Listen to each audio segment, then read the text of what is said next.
Shri Swami Samarth. Doctor rakhi रविवारी काय करायचं सांगण्यासाठी आलेली आहे. आज रविवार आहे. आपल्या राजाला वडिलांचा आपल्या पित्याचा वार असतो रविवार. तर ह्या रविवारी आपल्याला लवकर उठून सूर्याला जल द्यायचे, सूर्याची 12 नावे घ्यायची, ते आदित्य स्तोत्र ऐकायचं आहे आणि आपल्या गणेशजींना दुर्वा फूल व्हायचं आहे. शंकराला जल वाहायचा आहे. तुळजाभवानी कुलस्वामीनी आपल्या देवीला हळदी कुंकू व्हायचं आहे.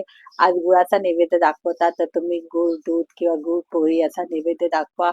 आपण स्वतः सुद्धा गुळ खायचं असतं आणि तांब्याच्या पाण्यात तांब्याच्या लोट्यामधून पाणी प्यायचं असतं. त्याची आपली वाणी चांगली होते, आपली वाणी गोड राहते आणि त्याच्यामुळे आपल्याला खूप स्थिरता येते आपल्या भाषेमध्ये. तर त्याच्यासाठी तुम्ही गुळाचा वापर नक्कीच करा. हे वर्ष मंगळाचं आहे, त्याच्यामुळे गुळाचा वापर हा सगळीकडे झालाच पाहिजे. विशेष करून आज रविवार असल्यामुळे आपल्याला सहसा जास्त काही आपण करत नसतो. आपल्याला काही तुळशीला जल द्यायचं नाही, पिंपळाच्या झाडाला जल द्यायचं नाहीये.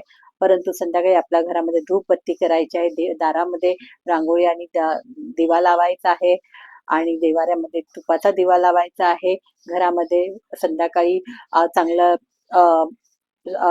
आरती वगैरे लावायची आहे, चांगली गाणी लावायची आहेत, ज्याने आपलं मन प्रसन्न राहील, आपण खुश राहतो आणि आपण खूप चांगल्या मनाने आपल्या स्मृतीने आपण सगळ्यांना छान बोलायचं आहे, गप्पा मारायच्या आहे, आपल्या आई वडिलांशी गप्पा मारायच्या आहे, त्यांना वेळ द्यायची आहे, त्यांची चौकशी करायची, मित्रमैत्रिणींची चौकशी करायची, त्यांना वेळ द्यायचे. आता दिवाळीचे दिवस येत आहेत, त्याच्यामुळे शॉपिंग आहे किंवा आपल्या घराची काही कामं असतील त्याची लिस्ट बनवायची आणि त्याप्रमाणे आजचा दिवस साजरा करायचा. दानामध्ये तुम्ही कुणाला पण आज गुळाचं खायचं वस्तू म्हणजे पुरणपोळी आहे किंवा गुळ आहे, उसाचा रस आहे, असं काहीतरी द्या ज्याच्याने वेगळं चव आणि वेगळी टेस्ट लागेल आणि आपला आनंद सगळीकडे पसरेल.